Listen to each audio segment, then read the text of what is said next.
आज हम बात करेंगे एक ऐसी घटना की जिसने पूरी दुनिया को हिलाकर रख दिया। लेबनान में हुए एक पेजर स्फोट ने न केवल हजारों लोगों को घायल किया बल्कि 12 लोगों की जान भी ले ली। लेबनान का आरोप है कि इस हमले के पीछे इस्राएल का हाथ है। लेकिन सबसे चौंकाने वाली बात यह है कि इस घटना में एक भारतीय नागरिक का नाम सामने आ रहा है।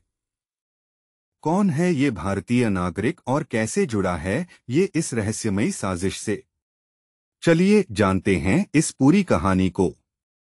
लेबनान ने इस पेजर स्फोट के पीछे इस्राएल को जिम्मेदार ठहराया है, लेकिन अब इस पूरे मामले में केरला के वायनाड में जन्मे एक भारतीय नागरिक रिंसन जोस का नाम चर्चाओं में है।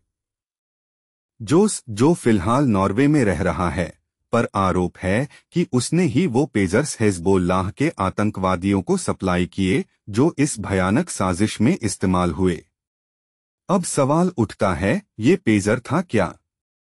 दोस्तों, गोल्ड अपोलो नाम की एक कंपनी ने इन पेजर्स को तैयार किया था, लेकिन आरोपों के अनुसार इन पेजर्स में इस्राएल की खुफिया एजेंसी मोसाद ने छोटे छोटे विस्फोटक फिट किए थे। अब सोचने वाली बात यह है कि एक पेजर जैसे छोटे डिवाइस का इस्तेमाल एक बड़े आतंकी हमले में कैसे किया गया। गोल्ड अपोलो ने इस मामले में सफाई दी है कि जिस पेजर का स्फोट हुआ उसे हंगेरी की एक कंपनी बैक कंसल्टिंग के एफटी ने बनाया था और गोल्ड अपोलो का सिर्फ ट्रेडमार्क इस्तेमाल हुआ था। पर क्या यह सच्चाई है या कोई और बड़ी साजिश चल रही है? अब बात करते हैं रिंसन जोस की, जिसने अपने जीवन की शुरुआत वायनाड से की और फिर नॉर्वे में उच्च शिक्षा प्राप्त करने के लिए चला गया। नॉर्वे से पहले वह लंदन में भी काम कर चुका है और फिलहाल ओस्लो में अपनी पत्नी के साथ स्थायी रूप से रह रहा है। उसका जुड़वा भाई भी लंदन में काम करता है। रिंसन ने नॉर्वे में डीएन मीडिया नाम की कंपनी के लिए काम किया और फिर अप्रैल 2024 में नोर्ता ग्लोबल लिमिटेड नाम की कंपनी बनाई जो बुल्गारिया में स्थित है। और यही कंपनी अब शक के घेरे में है क्योंकि इसने हिजबुल्लाह को सैकड़ों पेजर्स बेचे थे।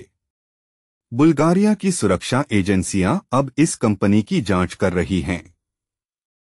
क्या रिंसन वाकई इस साजिश का हिस्सा है या उसे किसी बड़ी योजना में फंसा दिया गया है?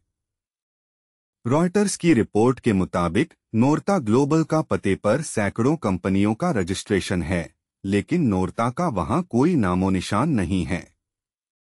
रिंसन के परिवार का कहना है कि उनका बेटा निर्दोष है और उसे फंसाया जा रहा है।